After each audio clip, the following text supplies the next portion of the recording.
నమస్తే, welcome to unfiltered. బంగ్లాదేశ్లో కొత్త ప్రభుత్వం ఏర్పడుతోంది. 17వ తారీఖున తారిక్ రెహమాన్ ప్రధానిగా బాధ్యతలు స్వీకరించబోతున్నారు. ఈ ప్రమాణ స్వీకార కార్యక్రమానికి సార్క్ దేశాలతో పాటు భారత ప్రధాని నరేంద్ర మోదీని కూడా ఆహ్వానించారు. కానీ భారత ప్రధాని మోదీ గారు ఈ కార్యక్రమానికి హాజరు కావడం లేదు. మన లోక్సభ స్పీకర్ ఓం బిర్లాను మాత్రమే పంపిస్తున్నారు. ఎందుకు మోదీ ఈ కార్యక్రమానికి హాజరు కావడం లేదు? దీని వెనక ప్రత్యేకమైనటువంటి కారణం ఏమైనా ఉందా?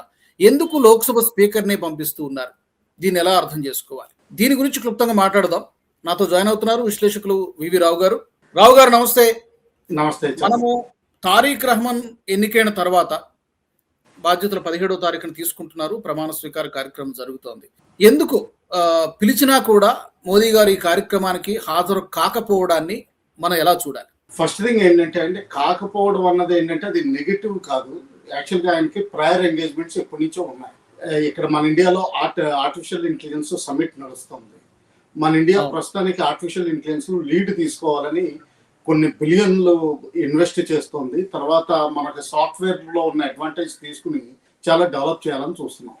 సో ఆ విధంగా మనకి మోర్ ఇంపార్టెంట్, ఎందుకంటే అది ఎంప్లాయ్మెంట్, తర్వాత ఇండియన్ అవుట్పుట్ కేపబిలిటీ, ఇవన్నీ దాని మీద ఆధారపడదు. అలాగే 45 దేశాల నుంచి అందులో మ్యాక్రాన్ ఫ్రెంచ్ హెడ్ కూడా వస్తున్నారు. ఫ్రెంచ్ గవర్నమెంట్ తోటి దాదాపు మనం 3.5 lakh crore అంటే ఏంటంటే దాదాపు 7 to 8% of our annual budget అంత మేజర్ డీల్ చేస్తున్నాం ఈసారి. 114 రఫేల్ జెట్స్, తర్వాత 28 naval variants, vertical take off and landing variants. So ఇటువంటి పరిస్థితుల్లో ఆయనకి టైం లేదు. తర్వాత ఇది ఏంటంటే ప్రస్తుతం జరుగుతున్నది ఒక సెరమోనియల్ ఈవెంట్. అది ఆ సెరమోనియల్ ఈవెంట్లో డిప్లొమాటిక్ డిస్కషన్స్ కానీ, ట్రేడ్ డిస్కషన్స్ కానీ, లేకపోతే ఇంకేమన్నా పాలసీ డిస్కషన్స్ కానీ జరిగే అవకాశాలు చాలా తక్కువ. అన్ని జనరల్గా గుడ్ నేచర్లో జరుగుతాయి. తర్వాత ప్రైమ్ మినిస్టర్ స్టేచర్లో ఎవరైనా వెళ్ళినప్పుడు జనరల్గా స్టాఫ్ వర్క్ ఎక్కువ జరుగుతుంది. అంటే ఏంటంటే minister of external affairs, commerce, finance ministry, తర్వాత ఇంకేమన్నా మినిస్ట్రీస్ ఇన్వాల్వ్ అయ్యి ఉంటే బంగ్లాదేశ్ తోటి అయితే రివర్ వాటర్స్, తర్వాత ఎనర్జీ షేరింగ్, తర్వాత హోమ్ మినిస్ట్రీ, బిఎస్ఎఫ్ వీటి వల్ల, తర్వాత Bangladeshi refugees in India, illegal immigration, ఇటువంటి వాటి గురించి చాలా చర్చలు జరగాల్సింది. సో ఆ స్పేడ్ వర్క్ చేస్తేనే కానీ జనరల్గా ప్రైమ్ మినిస్టర్ స్టేచర్లో వెళ్ళరు.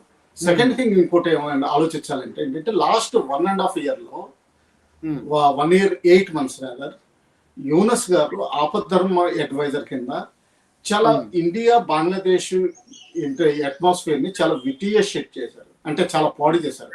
ఫస్ట్ థింగ్ ఆయన చైనా వెళ్ళి మేము నార్త్ ఈస్ట్ అంతా భారత్ నార్త్ ఈస్ట్ అంతా మా మీద ఆధారపడి ఉండాలి, కావాలంటే దాన్ని వేరు చేస్తామన్నారు.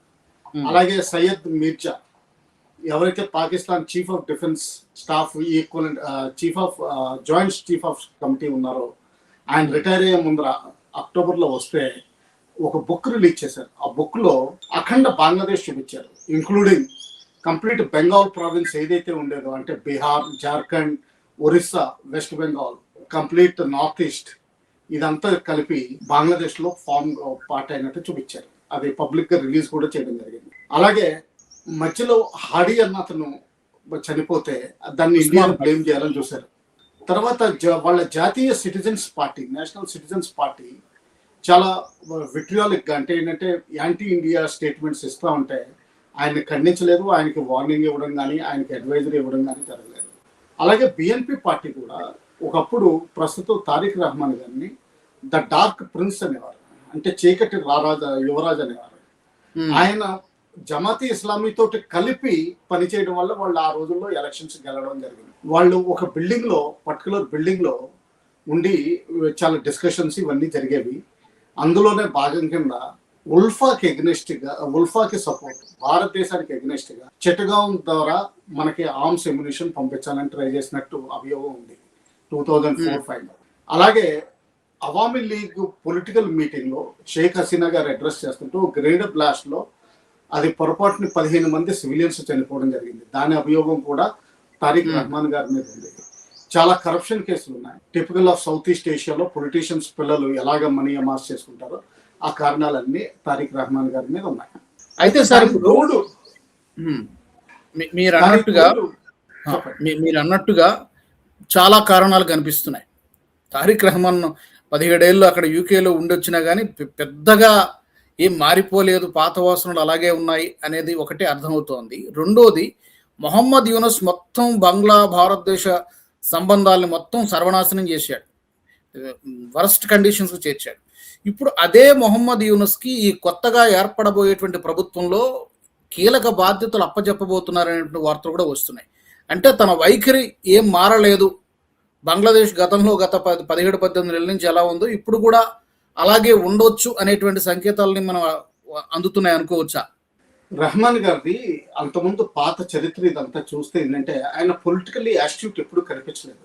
బహుశా 17 ఇయర్స్ వెస్టర్న్ కంట్రీస్ లో ఉండి western type of liberal outlook, development attitude వచ్చి ఉండొచ్చు, కానీ ఆ పొలిటికల్ యాటిట్యూడ్నెస్ ఇంకా కనిపించట్లేదు. యూనస్ గారిని ఎకనామీకి సంబంధించిన వాటిలో ఇన్వాల్వ్ చేసే అవకాశాలు ఉన్నాయి. ఎప్పుడైతే ఎకానమీ వస్తుందో ఇండియా చాలా మేజర్ ఇన్వాల్వ్మెంట్ ఉంటుంది. అందులో యూనస్ గారి అన్ని నెగిటివ్ యాటిట్యూడ్ టువర్డ్స్ ఇండియా. తర్వాత ఇంకోటి ఏంటంటే యూనస్ గారి టైంలో షేక్ హసీనా గారి గురించి చాలా తీవ్రమైన వాగ్వాదాలు జరిగినాయి. ఎందుకంటే ఆవిడని ఎక్స్ట్రాడేట్ చేయమని, ఆవిడకి పొలిటికల్ కండిషన్స్ మీద ఉరిశిక్ష విధించడం, ఇవన్నీ కూడా జరిగినాయి. ఇప్పుడు బిఎన్పి ఫారిన్ అఫైర్స్ అడ్వైజర్ ఎవరైతే ఉన్నారో బహుశా ఆయనే ఫారిన్ మినిస్టర్ కూడా అయ్యే అవకాశాలు ఉన్నాయి. ఆయన కూడా కొంత హసీనా గారి ఎక్స్ట్రాడిషన్ గురించి మాట్లాడడం జరిగింది లాస్ట్ 48 అవర్స్లో. అలాగే ఈరోజు తారిక్ రెహమాన్ అటు జేఈఎం ప్రెసిడెంట్ ఎవరైతే ఉన్నారో ఆయన కూడా ఒక రెహమానే.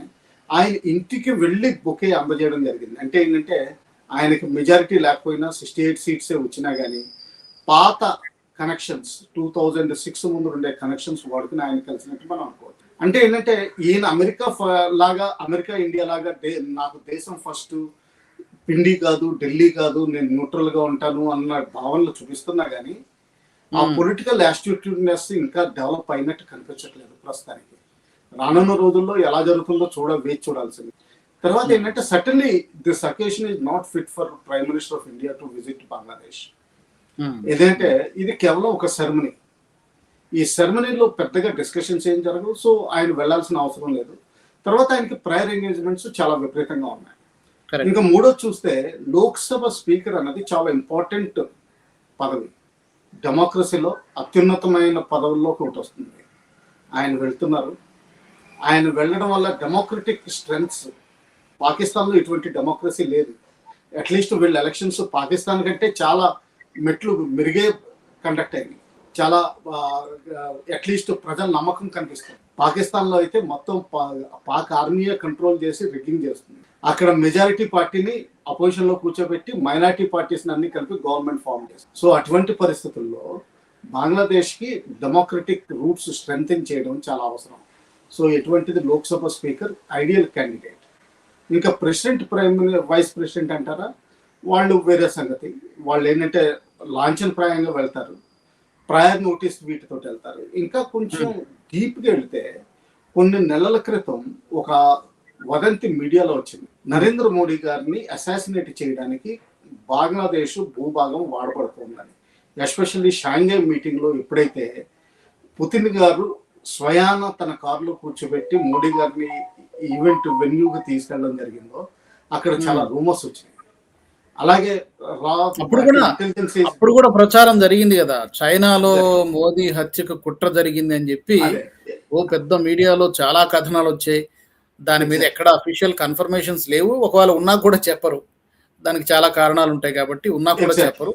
సో మేబీ మీరు అన్నట్టుగా బంగ్లాదేశ్ లో కూడా మోదీజీకి ఏమన్నా థ్రెట్ ఉందేమో, మరి తెలియదు. ఎస్పెషల్లీ అన్సీం మునీర్ గారు ఫేమస్ స్టేట్మెంట్ ఉంది, ఈసారి తూర్పు నుంచి భారత భూభాగంలో అటాక్ చేస్తామని. సో ఏంటంటే బంగ్లాదేశ్ ఉంది, అంటే బంగ్లాదేశ్ ని బేస్ కింద వాడుకోవాలని ఐఎస్ఐ ప్రయత్నిస్తుంది. వాళ్ళు ప్రాపర్ సెల్ ఆర్గనైజ్ చేసుకున్నారు. బంగ్లాదేశ్ లో ఉన్న వాళ్ళ ఎంబసీలో ఒక బ్రిగేడియర్, తర్వాత ఒక 12 మంది ఆఫీసర్లు అక్కడ ఉన్నారు, including navy and air force. తర్వాత యూనస్ గారి టైంలో one of the dirtiest thing జరిగింది. Free visa and free unlimited time Pakistani వాళ్ళకి పర్మిషన్ వచ్చింది. సెలెక్టెడ్ పీపుల్ అనుకోండి. ఇందులో చాలా మంది టెర్రరిస్టులు, జేఈఎం అండ్ ఎల్ఈటి టెర్రరిస్టులు బంగ్లాదేశ్ ఆల్రెడీ చేరుకున్నట్టు కూడా రిపోర్ట్ వచ్చింది. అక్కడ ప్రిలిమినరీ ట్రైనింగ్ క్యాంప్స్ కూడా నడుపుతున్నట్టు కొన్ని రిపోర్ట్స్ వస్తున్నాయి, కానీ వాటిని ఇంకా వెరిఫై చేయాల్సి ఉంది. సటన్లీ పాకిస్తాన్ బంగ్లాదేశ్ను వాడుకుని ఇండియా మీద ఏదోటి యాక్షన్ తీసుకోవాలని ప్రయత్నిస్తుందని నా అభిప్రాయం, అందులో డౌట్ ఏం లేదు.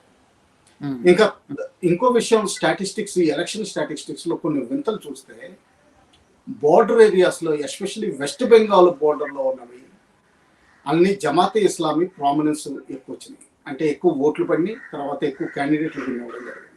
ఫండమెంటలిస్ట్ పార్టీ, తర్వాత గ్రాస్ రూట్స్ ఉన్న పార్టీ. ఇది కొంచెం intellectual capabilities zero, fundamentalism, main cult feelings అన్ని ఎక్కువ ఉంటాయి వీళ్ళకి. వాళ్ళకి సటన్లీ సిఏఏ నచ్చదు, suddenly Bangladeshi illegal immigration identify చేసి వెనక్కి పంపించడం నచ్చదు. అలాగే బంగ్లాదేశ్ నుంచి ఇన్ఫిల్ట్రేషన్ ఆఫ్ చేయడానికి మనం తీసుకునే చర్యలు కూడా నచ్చవు. ఫెన్సింగ్ నచ్చదు. బీఫ్ కోసం కౌస్ ఎక్స్పోర్ట్ చేయడం మన ఇండియా బ్యాన్ చేయడం వాళ్ళకి నచ్చదు, ఎందుకంటే వాళ్ళకి అది చీప్ మీట్ అవుతుంది. సో ఇటువంటివన్నీ చూసుకుంటే బోర్డర్ ఏరియాస్ లో జమాతే ఇస్లామీ తీవ్రమైన చర్యలు చేపట్టే అవకాశాలు చాలా ఫ్యూచర్ లో చాలా పెద్ద థ్రెట్ అంటున్నారు. అక్కడ బోర్డర్ ఏరియాస్ లో సరిహద్దు, బంగ్లాదేశ్ బెంగాల్ సరిహద్దులో ఉన్నటువంటి ప్రాంతాల్లో జమాతే ఇస్లామీ ఎక్కువ సీట్లు గెలుచుకోవడం డెఫినెట్ గా చాలా సీరియస్ గా ఆలోచించాల్సిన విషయము.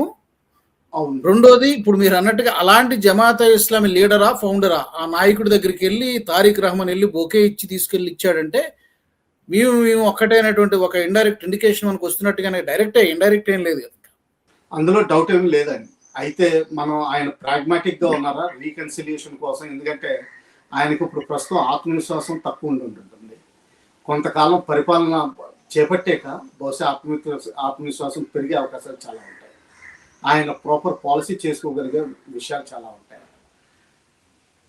ఇంకొకటి చూస్తే ఏంటంటే, మన వెస్ట్ బెంగాల్లో కూడా ఎలక్షన్స్ ఉన్నాయి ఫ్యూచర్లో, విత్ ఇన్ దిస్ ఇయర్.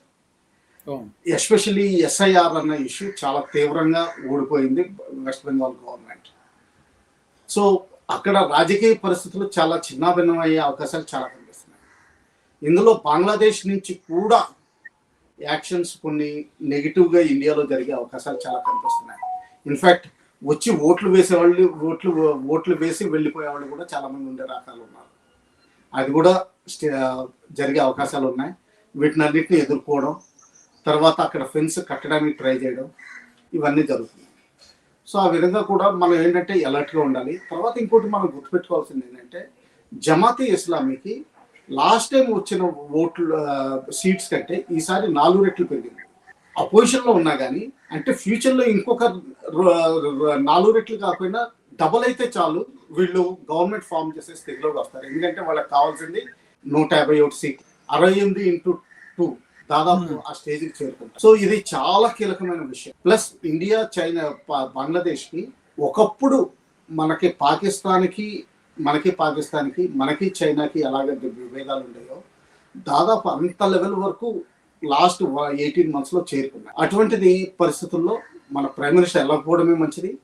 తర్వాత వీలుగా వాళ్ళ స్టేట్మెంట్స్, వాళ్ళ యాక్షన్స్ చూసుకుంటా వాళ్ళలో రీకన్సిలియేషన్, నేషనల్ డెవలప్మెంట్ ఇటువంటివి ఫస్ట్ కనిపిస్తే అప్పుడు ఇండియా ఇన్వాల్వ్ అవ్వచ్చు. మన బడ్జెట్లో తగ్గించిన మనీ తిరిగి పెంచవచ్చు. అలాగే ట్రేడ్ డీల్స్ ఇవన్నీ కూడా జరగచ్చు. వాళ్ళకి కరెంటు ఇటువంటి విషయాల్లో హెల్ప్ చేయొచ్చు. వాళ్ళ డిఫెన్స్ రంగంలో కానీ, వాళ్ళకి వేరే స్కిల్ డెవలప్మెంట్లో కానీ, దేనిలోనే సరే ద స్కోప్ ఈజ్ అన్లిమిటెడ్. కాకపోతే ఏంటంటే వాళ్ళ నుంచి ఇండియా స్నేహబంధం కావాలని కోరుకోవాలి. వాళ్ళకి ఇండియా నుంచి స్నేహబంధం కావాలని కోరుకోవడానికి బలవత్తరమైన కారణం ఉంటుంది. వాళ్ళకి మనకి 4000 కిలోమీటర్లు ప్లస్ 5 భారత రాష్ట్రాలు బోర్డర్ ఉంది. వాళ్ళకి కొంత మాత్రమే బర్మాతోటి బోర్డర్ ఉంది, మిగతాదంతా ఇండియా మీద ఆధారపడాలి. తర్వాత కల్చరల్లీ కూడా మన వెస్ట్ బెంగాల్ తోటి చాలా కలుస్తుంది. లాంగ్వేజ్ కానివ్వండి, కల్చర్ కానివ్వండి, అన్నీ కలుస్తాయి. సో భారత్ తోటి స్నేహ సంబంధాలు ఉంటే బంగ్లాదేశ్ విపరీతంగా డెవలప్ అవుతుంది. ఫండమెంటలిజం పెంచుకుని పాకిస్తాన్ తోటి సైడ్ చేస్తే మాత్రం అంత మైనస్ అవుతుంది. అది వాళ్ళు గ్రహించాల్సిన విషయం. ఆ క్లారిటీ వచ్చేంత వరకు తర్వాత స్టాఫ్ వర్క్ అంటే external affairs ministry, commerce ministry, finance ministry, water resources ministry, ఇటువంటి మినిస్ట్రీలన్నీ కలిపి స్పేడ్ వర్క్ చేసిన తర్వాత ప్రైమ్ మినిస్టర్ అప్పుడు విజిట్ చేయడం సమంజసం అని నా అభిప్రాయం.